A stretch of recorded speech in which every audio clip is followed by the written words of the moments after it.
नमस्कार दोस्तों, स्वागत है आपका मेरे YouTube चैनल क्रिएटिव जैस में। दोस्तों, आज हम कंप्लीट करेंगे भगवत गीता के चैप्टर 5 को और उसका ऑडियो बुक आज हम आप लोगों के सामने प्रस्तुत करेंगे। तो दोस्तों, भगवत गीता का जो चैप्टर 5 है वो है कर्मयोग, कृष्ण भावना भावित कर्म। तो चलिए दोस्तों, भगवत गीता के चैप्टर 5 से शुरू करते हैं। अर्जुन बोले, हे कृष्ण, आप कर्मों के संन्यास की और फिर कर्मयोग की प्रशंसा करते हैं, इसलिए इन दोनों में से जो मेरे लिए भली भांति निश्चित कल्याणकारक साधन हो उसको कहिए। श्री भगवान बोले, कर्म संन्यास और कर्मयोग ये दोनों ही परम कल्याण के करने वाले हैं, परंतु उन दोनों में भी कर्म संन्यास से कर्मयोग साधन में सुगम होने से श्रेष्ठ है। हे अर्जुन, जो पुरुष न किसी से द्वेष करता है और न किसी की आकांक्षा का करता है, वह कर्मयोगी सदा सन्यासी ही समझने योग्य है, क्योंकि राग द्वेष द्वंद्वों से रहित पुरुष सुखपूर्वक संसार बंधन से मुक्त हो जाता है।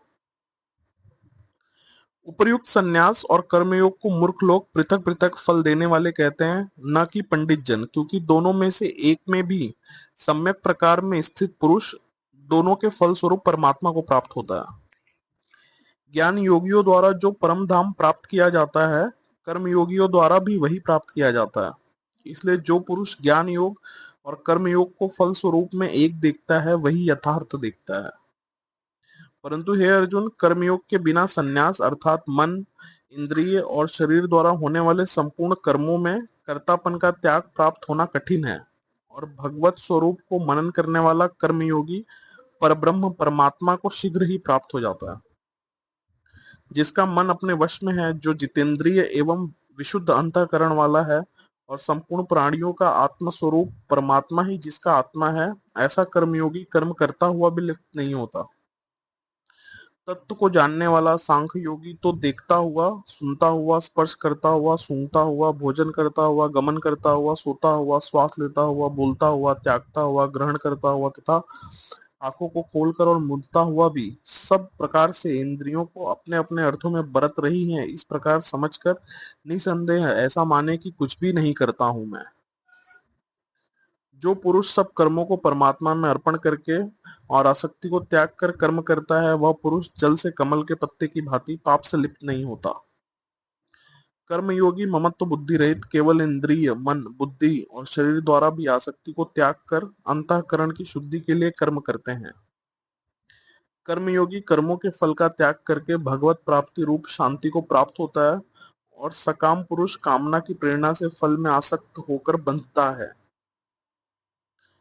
अंतःकरण जिसके वश में है, ऐसा सांख्य योग का आचरण करने वाला पुरुष न करता हुआ और न करवाता हुआ ही नौ द्वारों वाले शरीर रूप घर में सब कर्मों को मन से त्याग कर आनंद पूर्वक सच्चिदानंद घन परमात्मा के स्वरूप में स्थित रहता है।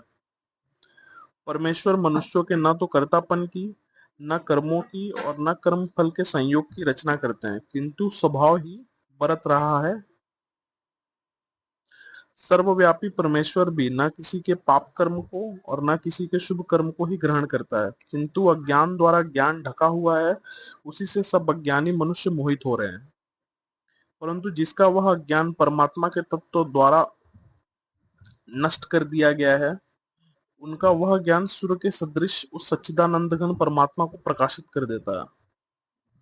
जिनका मन तद्रूप हो रहा है, जिनकी बुद्धि तद्रूप हो रही है और सच्चिदानंद घन परमात्मा में ही जिनकी निरंतर एक ही भाव में स्थिति है, ऐसे तत्वपरायण पुरुष ज्ञान द्वारा पाप रहित होकर अपुनरावृत्ति को अर्थात परम गति को प्राप्त होते हैं।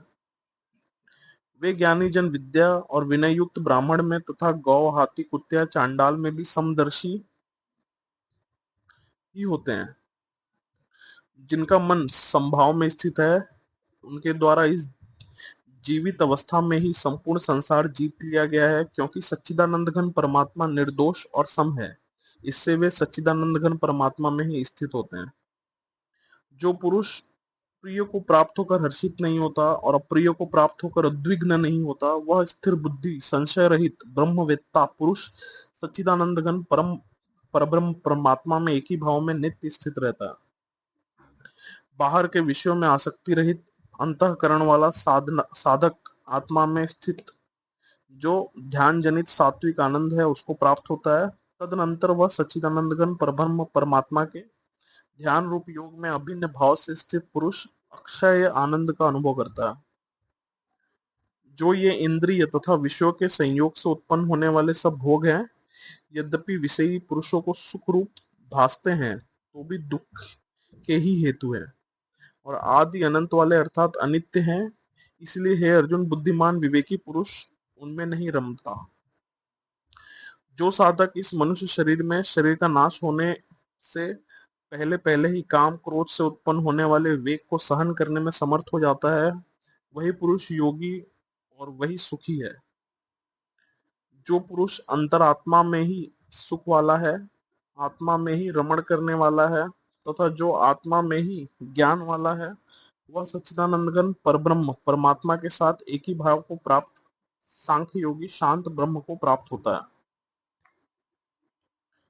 जिसके सब पाप नष्ट हो गए हैं, जिनके सब संशय ज्ञान द्वारा निवृत्त हो गए हैं, जो संपूर्ण प्राणियों के हित में रत है और जिनका जीता हुआ मन निश्चल भाव से परमात्मा में स्थित है, वे ब्रह्मवेत्ता पुरुष शांत ब्रह्म को प्राप्त होते हैं।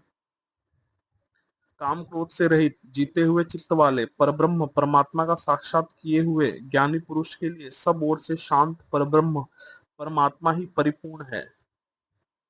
बाहर के विषय भोगों को न चिंतन करता हुआ बाहर ही निकाल कर और नेत्रों की दृष्टि को भ्रुकुटी के बीच में स्थित करके तथा नासिका में विचरने वाले प्राण और अपान वायु को सम करके जिसकी इंद्रियां मन और बुद्धि जीती हुई हैं, ऐसा जो मोक्ष परायण मुनि इच्छा भय और क्रोध से रहित हो गया है, वह सदा मुक्त ही है। मेरा भक्त मुझको सब यज्ञ और तपो का भोगने वाला संपूर्ण लोकों के ईश्वर का भी ईश्वर तथा संपूर्ण भूत प्राणियों का सुहृदय अर्थात स्वार्थ रहित दयालु और प्रेमी ऐसा तत्व जानकर शांति को प्राप्त होता है। तो दोस्तों, इस प्रकार से हमने भगवत गीता के चैप्टर 5 को भी कंप्लीट कर लिया है। दोस्तों, अगर आप लोगों को मेरा ये वीडियो पसंद आ रहा है तो प्लीज मेरे चैनल को लाइक कीजिए, मेरे चैनल को सब्सक्राइब कीजिए और अपने एक दोस्त के साथ जरूर शेयर कीजिए जिसे भगवत गीता की बहुत अधिक जरूरत है। जय श्री कृष्णा दोस्तों।